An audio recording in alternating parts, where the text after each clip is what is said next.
মামা ফুচকা কত করে? এই তো মামা 100 টাকা প্লেট। কি কর মামা 100 টাকা প্লেট? কালকে খেয়েছি 50 টাকা করে। আরে আমার বাসার সামনে খাইছি 30 টাকা করে। আপনার কি মাথা সমস্যা?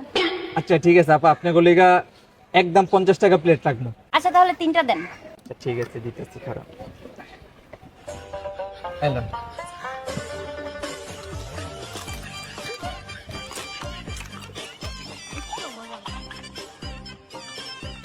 নেন মামা।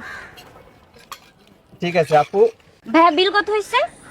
আপু বিল হইছে 3 জনের 150 টাকা। আচ্ছা দিচ্ছি আমি। আপু দাঁড়ান, আমার ফুচকার দোকানে একটা রুলস আছে, যেই মেয়ে সবচেয়ে বেশি সুন্দরী বিল ওই মেয়ে দিব। আচ্ছা আমি দিচ্ছি। না না আমি দিচ্ছি।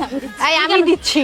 কি বলছে শুনোস নাই? যে বেশি সুন্দর বিল সে দিবে। তুমি কি সুন্দর, নিজেকে সুন্দর দাবি করতেছো? কি মনে হচ্ছে তোমার? আজব। এই আমি দিচ্ছি। আরে তোরা ঝগড়া করতেছিস কেন? বিল আমি দিচ্ছি তো।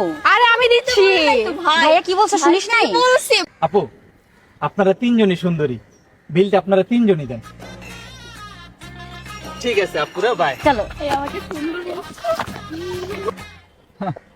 বেডি মানুষ, এটি না থাকলে বিকালে রাখে চলতে।